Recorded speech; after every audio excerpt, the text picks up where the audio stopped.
All right. Hello and welcome to Scale Your Freelancing podcast. I'm your host, Satya, and I am so excited to be with Krysta Chapman today. And I'm going to be interviewing her on what she did to scale her business to six figures. So thank you so much, Krysta, for being here. And do you want to quickly introduce yourself?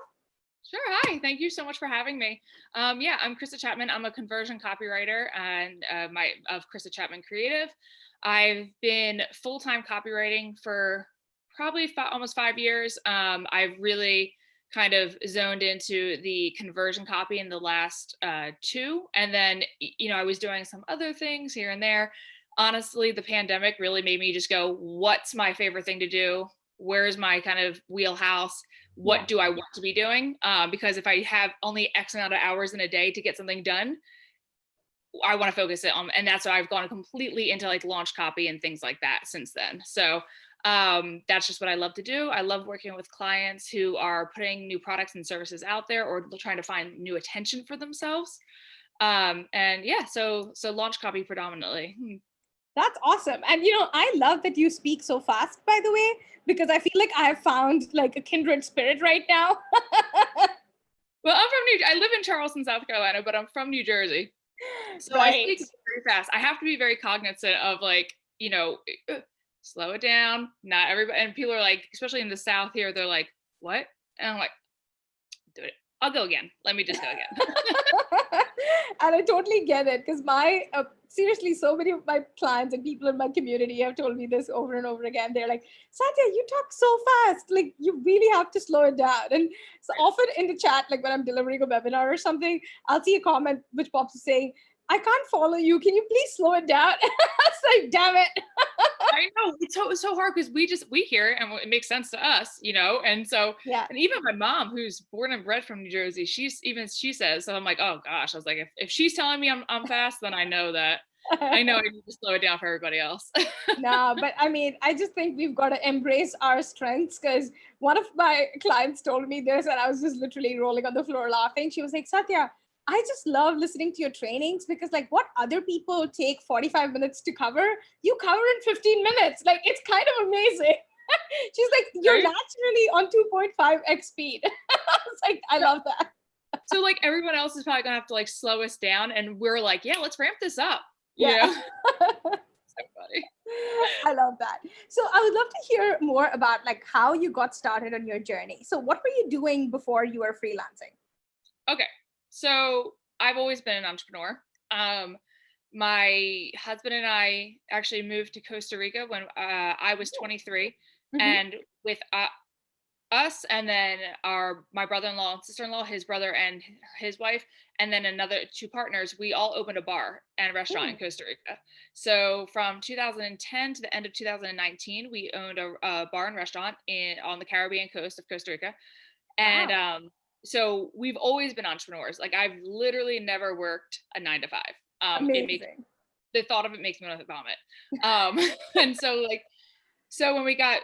we were running the bar, we were running, and then I had my daughter in 2012, and probably around 2014, I started writing again. I'd always been a writer, but I just hadn't done it for a while. And so I just started writing and blogging just about our journey, kind of to help people to stay in touch with us from back in the States.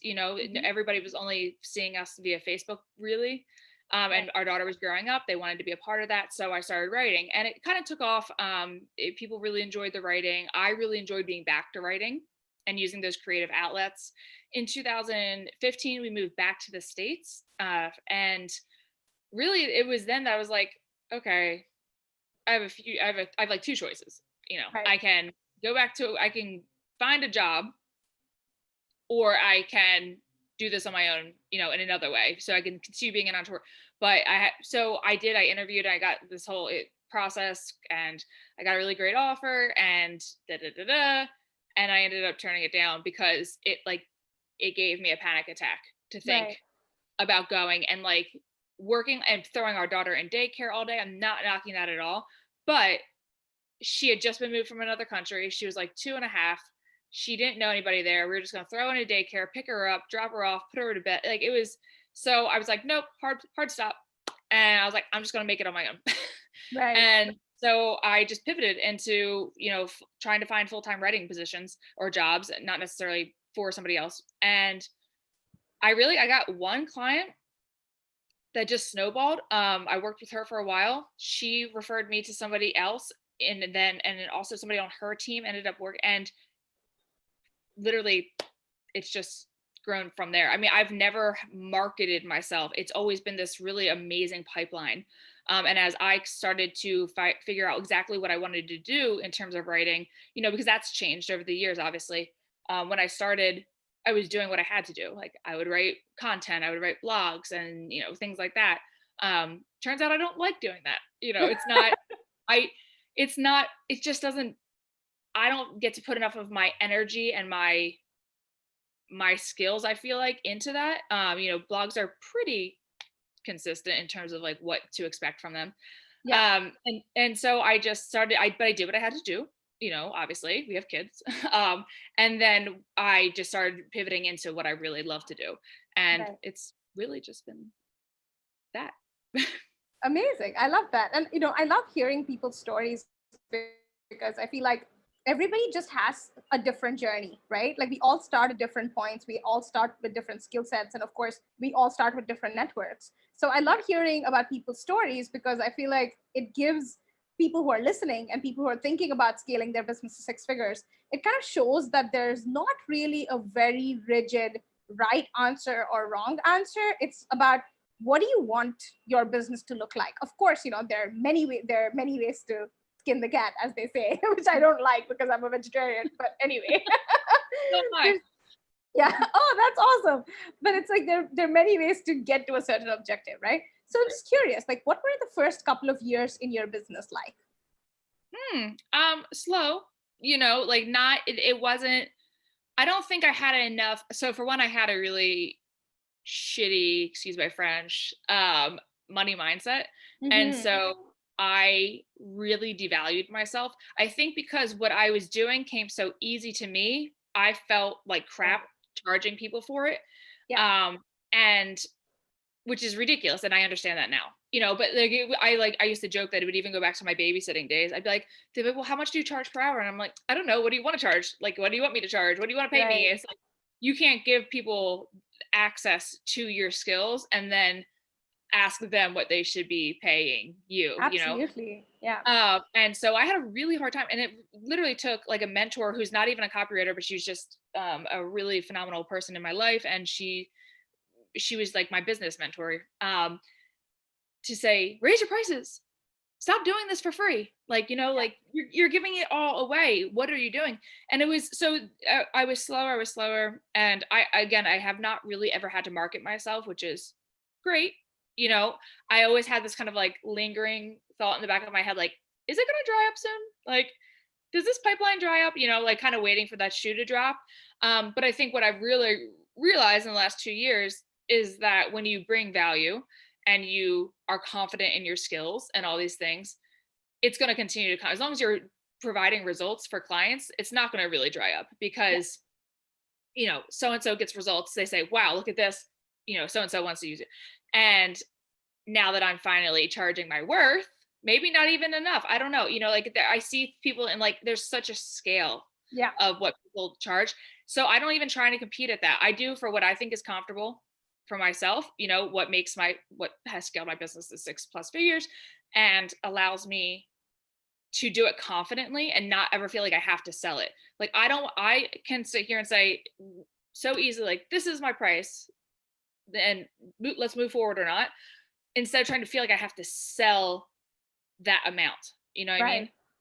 Yeah, So absolutely. So it's so interesting. A lot of the stuff that you just mentioned in the last couple of minutes is something that I work with my coaching clients on, like basically every single day. And it's just so interesting that so many women have the exact same blocks where they feel like, oh, but this comes so easily to me. Like, am I allowed to make money doing something that's so easy for me? And the answer to that is fuck yes.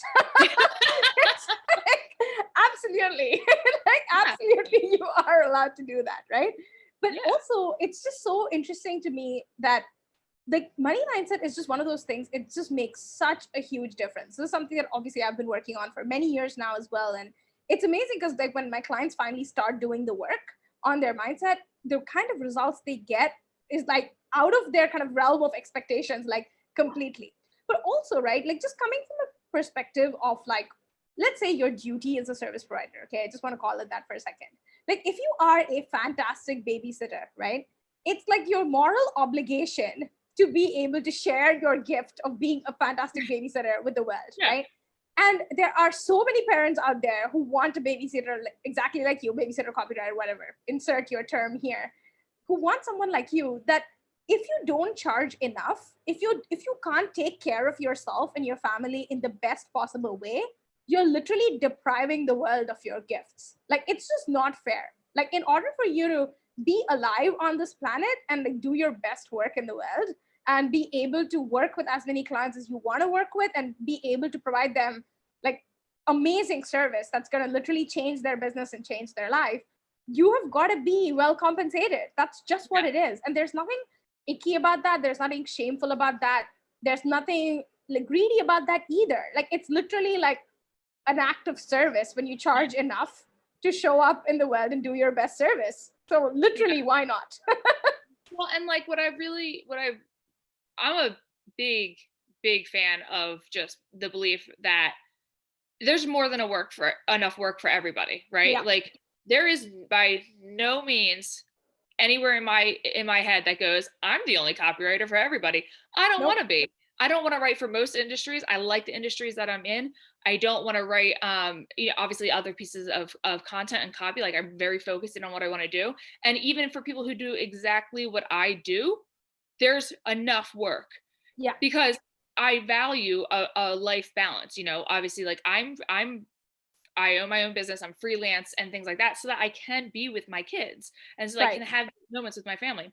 Yeah. And what I've realized is that the more that you charge, that's actually work, that equates to the value of the work that you give. Yeah. You are able to take on the quality clients instead of the quantity of clients. Right.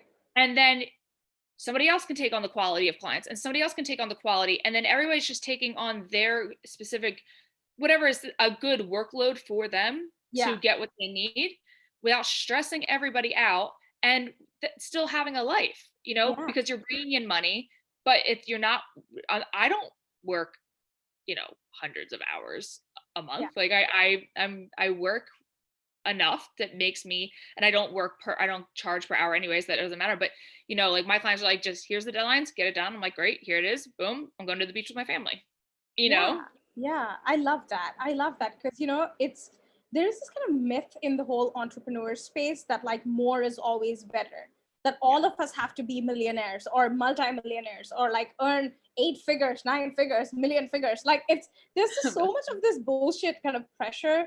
But you're spot on about that, which is the only goals that are the right goals are the ones that are right for you, literally. And for a lot of people, money is not the end, right? Like having millions of dollars in the bank is not the end for them.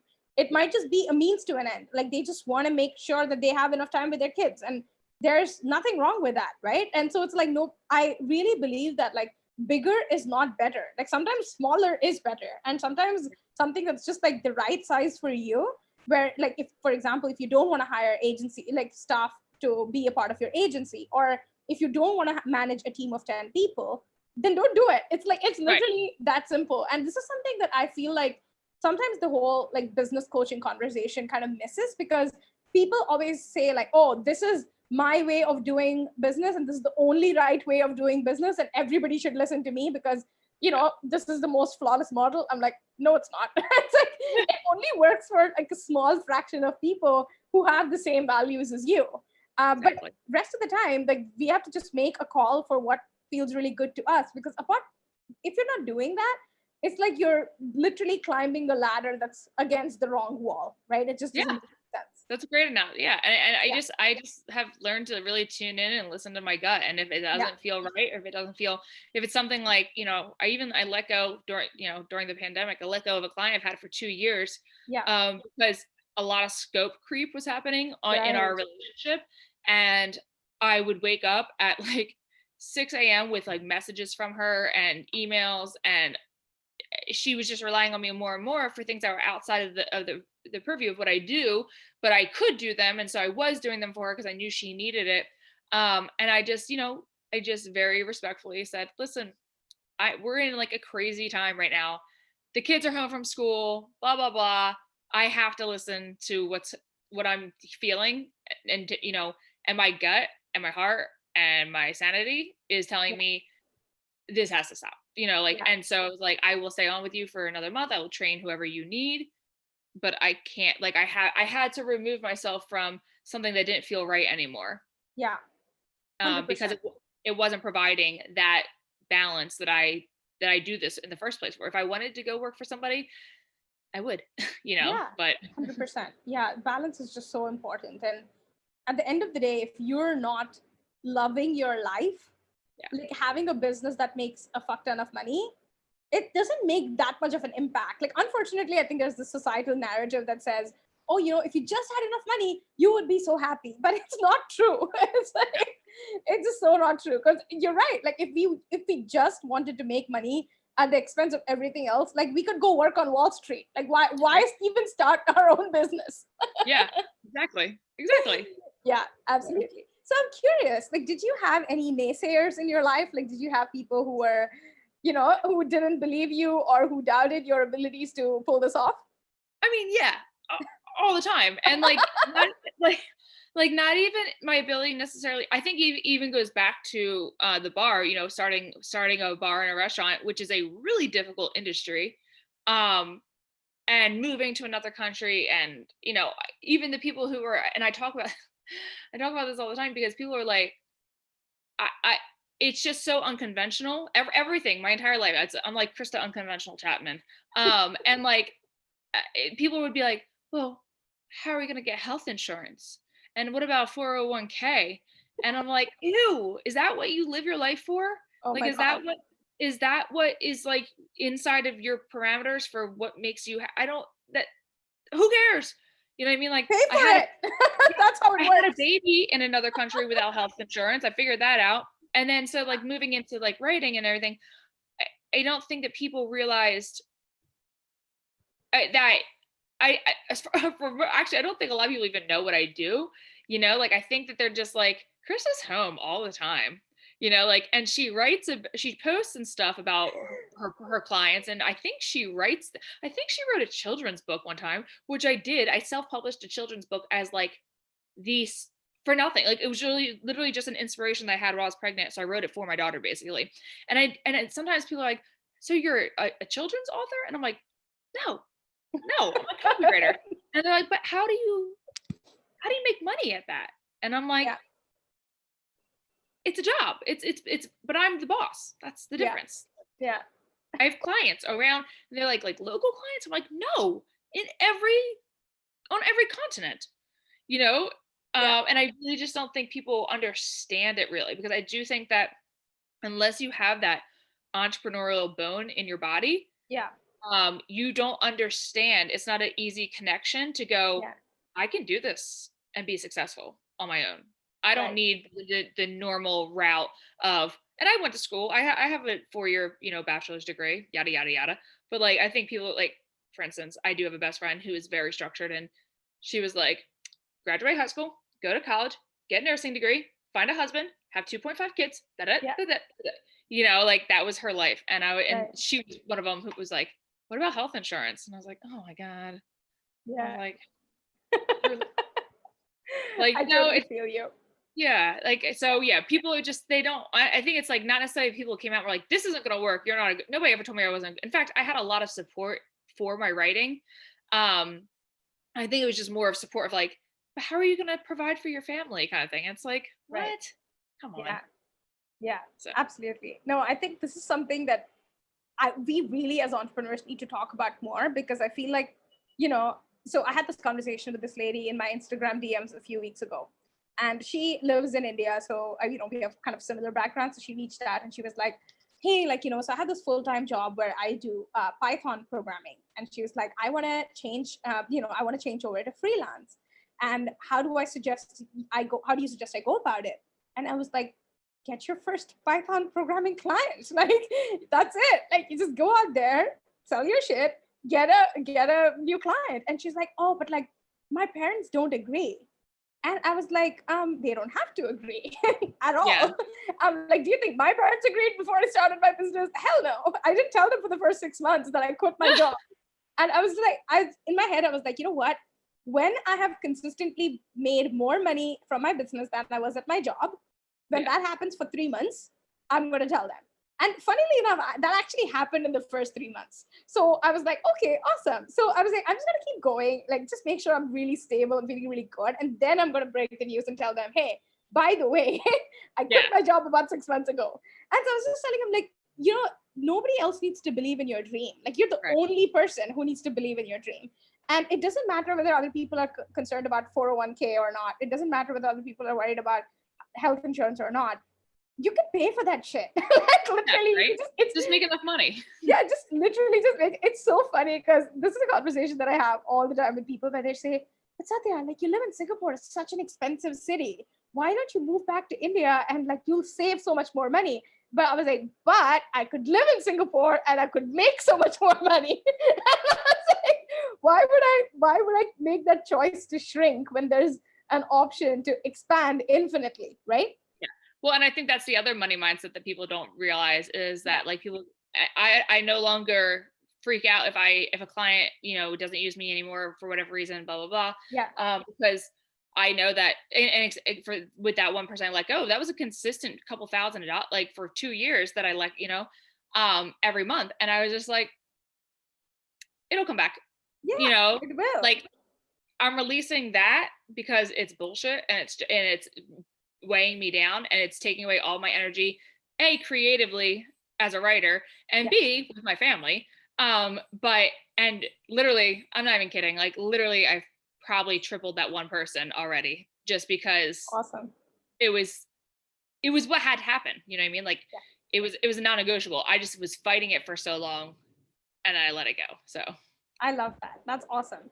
So I'm curious, and I love to talk about this with my interview guests as well, because I feel like it's important for us as entrepreneurs to talk about our challenges. What has been the biggest challenge with your business so far? I think not having necessarily the right systems and processes down, because I'm so used to doing things my way. I thought that like I could, you know, as I grew, I don't think I had the right things in place at first to have a flow that worked and that was super productive. I've worked on that since, and I've changed that. My taxes also, but no, getting that under control was interesting. But I just think that for me, it was, I knew I wanted to grow, but I was trying at the time, and that was probably, you know, when I had this shift, was knowing that I had to charge more, take on less, and then for those clients have really just beautiful systems that worked and made obviously the experience with, I don't feel like my clients ever felt the lack of systems necessarily, but I felt it, and I wanted to fix it on my end, and then I wanted to present better automation and systems for them. Yeah. So that it seemed more professional. I didn't want to be just, and this is not a knock to anybody, but I didn't want to just be like a young writer on Upwork. Right. You know, like just getting jobs. Like I want it to come across as like, this is Krysta Chapman Creative. This is it. And so finding that business front, I think was an interesting kind of tweak. I love that. And did you feel like that, like nailing this down, like being able to have those systems in place and, you know, reducing your workload and also being able to present a more premium experience to your clients? Do you feel like this actually made a big difference to scale to 6 figures? Oh yeah. I mean, like, so I'll be honest, like the first time I hit 6 figures, I was kind of surprised. Like I hadn't been tracking it necessarily. I have QuickBooks, obviously. But I hadn't really been tracking it. And I don't have a lot of overhead. So like, you know, I don't go in like, oh, I have to put this receipt in here. I don't have to I don't do those things. I just invoice, it comes in, it's done. You know what I mean? And so I was kind of like surprised, like, oh, I'm like, well, that's cool. I like that. You know, at the end of the year. And then I was more cognizant of it. And I was aware that this is where my business could be at the way I was doing it. And if I could just improve that, Yeah. it would be even more and Right. easier. Yeah. So then once I saw that, then I was like, oh, well, let's do this. you I know love it. I love that. No, because I love that so much because I am a huge systems nerd as well. And this is one of the things that I work on with my clients where I help them figure out what are all the systems that you need to have in place so you really can scale to that next level without bumping up into that invisible glass ceiling. So I love that. I love that you've been working on it and that it helped you so much. Okay, so we're almost towards our end. So I'm just going to ask you a few final questions to wrap up. But one of the things I love to ask ask my guests is, what is the best advice that you've gotten in the last 5 years of running your business, and would you like to pass that on to other people? Oh yeah. I mean, it's always, for me, it's the biggest one is money mindset, 100%. Because like I said, until you are ready to charge what you're worth, you're always going to be doing more than necessary and not able to really, it's going to be a quantity over quality to Yeah, come up with this whatever your base number is that you want to bring or need to bring in. yeah, And then you're not giving all of yourself to your clients or to yourself at the end of the day. And it's going to run you down. So like once you're able to get over the fact that, okay, and like for instance, I have, my sister-in-law is a financial strategist, and so like numbers and everything comes super easy to her, and that's like the kind of part of my brain that is never used. Like right. I'm all right brained, and so she runs my books for me, and and I'll write for her, and she's like, and I'm like, I don't ever charge her, and I would not anyway, but she's like, why wouldn't you charge? And I was like, she's like, this would take me 3 hours to write this. Yeah, You know what I mean? And I was like, really? Like, yeah, and I forget that it does come just so easily, but just because it comes easily doesn't mean that it's not valuable. And absolutely not. Yeah, so getting to that level so that you can just be a more quality provider to people that you're serving. And then the other thing is that I think it's really important to know when to say no. yeah, You know, I there's obviously a kind of a school of thought of like go go go go go, take it on, take it on, take it on. But like you were saying earlier, like that's not necessarily the goal of everybody. And knowing when to say no to something that doesn't serve you or doesn't align with your values or is outside of your expertise, like you can fake it till you make it with some things, yeah, but not things that people are spending very valuable money with you on. right. So don't be a VA who says that they specialize in conversion copy, or a VA that's can run your books for you, back and forth. These are things that are specialized and should For be sure. taken that way. Yeah, And you can learn that and then gain that skill, and yeah, that's great. But yeah. I don't want to mess around with people's money. I'm going to stay inside my wheelhouse. I'm going to do what needs to be done to get them the results they need. I love that. That's perfect. And I think it's a great way to wrap up this interview. So thank you so much for sharing all of that, Krysta. Where can Thank you. people find you? Oh, okay. So Krysta Chapman Creative is my bare bones website because I'm Mhm. the copywriter who has not focused on her own website. Um, but Krysta Chapman Creative also on Facebook. And next month, so it'll be probably mid-November, I'm launching my own podcast actually with my sister-in-law, and it's the Unemployable Entrepreneurs Podcast. I And love so that. yeah, so you'll have to be a guest. Um, Okay. we talk about all the things about being an entrepreneur and the qualities that make you unemployable under somebody else are what makes Right. you thrive. Yeah. So Oh, yeah, I so love that. That's such a great name for the podcast. thank you so much. This was great. Thank you so much for having me. Absolutely. It was a total pleasure chatting with you. Thank you so much, Krysta. Bye. Yeah.